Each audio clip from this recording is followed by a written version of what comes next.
right, so I'm just going to give a bit of an example about how this car drives, and yeah, pull forward and we'll go and do some highway use, or I guess not really highway use, but we'll get up to speed. So there's a little bit of a clunk that comes, it sounds to me like there's something relative to the throwout bearing and pressure plate. There's just a little bit of a space that's there. I'll go on a different road and I'll see if I can replicate it, but honestly you can just drive the car normally and you won't really notice that anything is there.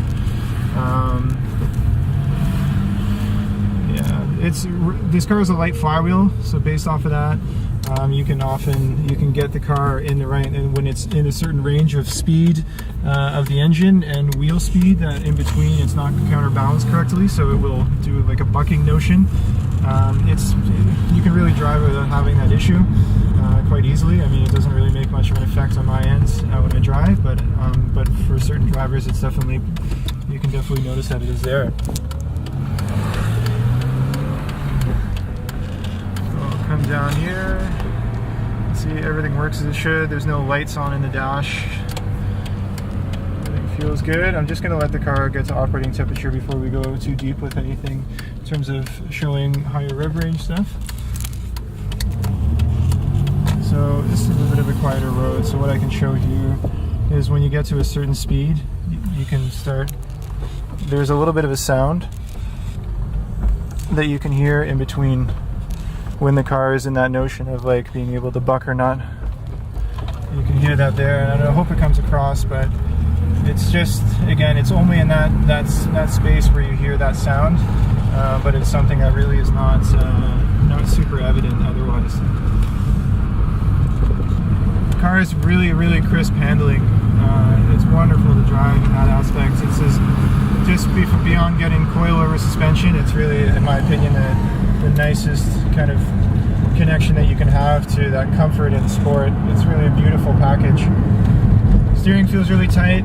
Everything in that aspect seems great as well too. It's quite straight. If Katie, you can point the camera to the steering wheel, or in that general area rather.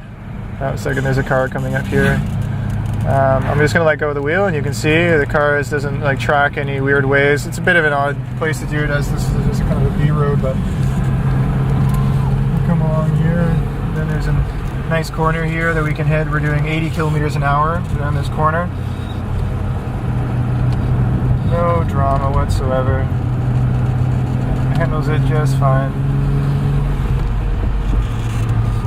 I'm just going to slow down and I'll just do a kind of a first to third gear pull. Do you want that from the... Yeah. It's okay. So I'll just slow down a bit. We have some cyclists that are on the road at the moment. You know what? Yeah, there's a vehicle behind us too. We're just going to pause it and then we'll get back to a section where it's available. I'm going to just show a first gear pull. It's good there. Okay, you want to have it more in focus of kind of what's going on here at this point. All right, so we're all good? Yep. All right, so coming ahead.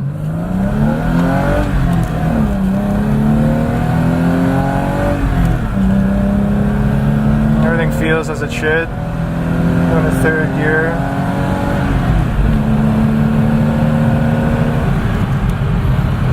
And that's just like a basic pull, just an understanding. This isn't a fast car. It's not really intended to be that way. It's more of a momentum vehicle, but I think realistically everything feels exactly as it should. Yeah, it's operating temperatures are fine. We've put since I've done the engine conversion and the manual swap, it has been probably a little over 5,000 kilometers have gone in the car, and it's been trouble-free, never stranded. Honestly, very little in terms of like changeover into like anything on the vehicle from there on. It just kind of went in and ran really quite well, and that's kind of maintained being that way. So I really just feel it's a very trustworthy package altogether. I'm just going to take another turn here, and I'll just do another short connection here. Alright, so just coming down this road here, second gear. 4,000 RPM, start to feel that nice pull that comes along from it.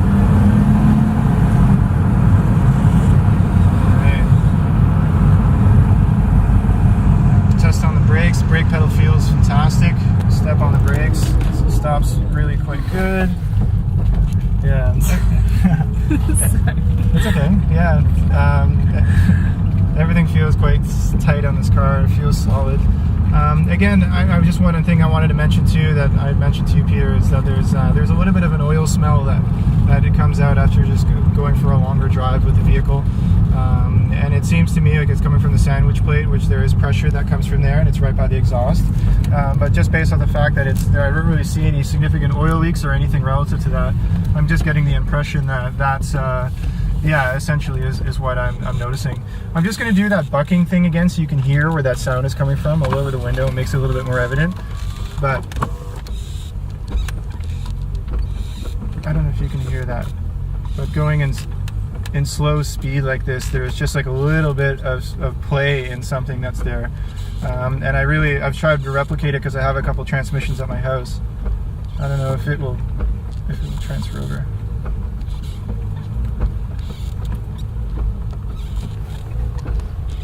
But anyway, that's what's there. But as you can see here, you don't hear it at all when you're just driving it normally. And even like downshifting too. If you downshift and you try to rev match, nothing there. And then especially if you go back out in your gear and you want to just use the clutch, there's no sound that's evident within that space that's within it. I can't exactly pinpoint what it is, but again, I haven't felt like I needed to delve deeper into it, as it's just is something that I can avoid without. But it's definitely not perfect in that regard, and I just want to mention that and have full disclosure.